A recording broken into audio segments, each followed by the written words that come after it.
कुछ साल पहले की बात है। एक गांव में इच्छा पूर्ति नाम का पेड़ था। जो भी उस पेड़ में पानी डालकर अपनी इच्छा मांगता, वो पेड़ उसकी इच्छा को पूरी कर देता। एक आदमी उस पेड़ के पास आया और बोला, हे इच्छा पूर्ति पेड़, मुझे बहुत सारा धन चाहिए। ऐसा बोलते ही आदमी के सामने तुरंत धन की पोटली आ जाती है। वह आदमी पेड़ को धन्यवाद करते हुए वहां से चला जाता है। इसी तरह कई लोग उस पेड़ में पानी डालकर अपनी इच्छाओं को पूरा किया करते थे और पेड़ उन सभी लोगों की इच्छाओं को पूरा करता रहा। इससे गरीब और अमीर दोनों लोगों को ही फायदा होने लगा। लेकिन कुछ सालों बाद इच्छा पूर्ति नामक पेड़ बूढ़ा हो गया। उसकी शक्तियाँ भी खत्म हो चुकी हैं। अब वो किसी की भी इच्छा पूरी करने लायक नहीं रह गया। एक दिन उस पेड़ के पास एक औरत आई और बोली, हे इच्छा पूर्ति पेड़, मुझे खाने के लिए कुछ दो। लेकिन उस औरत की इच्छा पूरी ना हो पाई और वह नाराज होकर वहां से चली गई।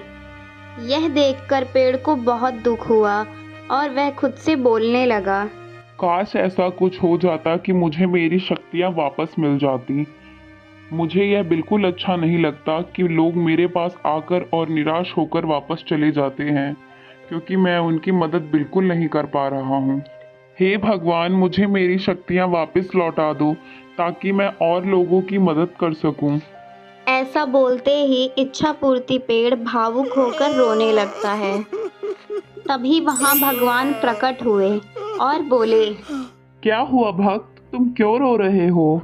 हे भगवान, मेरी सारी शक्तियाँ खत्म हो चुकी हैं, जिस वजह से मैं किसी की मदद नहीं कर पा रहा हूँ।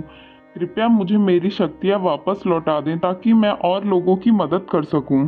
तभी भगवान बोले, एक उपाय है, लेकिन थोड़ा कठिन है। अगर यहाँ से थोड़ी दूर एक कुआं है, वहाँ से तुम्हारे लिए पानी लेके आया जाए और उसे तुम्हारे ऊपर डाला जाए तो तुम्हारी सारी शक्तियाँ वापस आ जाएंगी और फिर से तुम सभी लोगों की मदद कर सकोगे। लेकिन उस जादुई कुएं में से पानी कौन और कैसे लाएगा, ये तुम्हें सोचना है। ऐसा बोलकर भगवान गायब हो गए और पेड़ नाराज हो जाता है, क्योंकि पेड़ तो वहां से चलकर जाएगा नहीं और रोने लगता है। पेड़ की रोने की आवाज सुनकर वहां से गुजर रहा एक व्यक्ति पेड़ के पास आता है। क्या हुआ इच्छा पूर्ति पेड़, तुम क्यों रो रहे हो? पेड़ ने उसे सारी बातें बताई। आदमी समझदार था, सब समझ गया। उसने सोचा क्यों ना पेड़ की मदद की जाए। मैं तुम्हारी मदद करूंगा, तुम मुझे बताओ मुझे क्या करना है। आगे की कहानी देखने के लिए चैनल को लाइक और सब्सक्राइब करना बिल्कुल ना भूलें।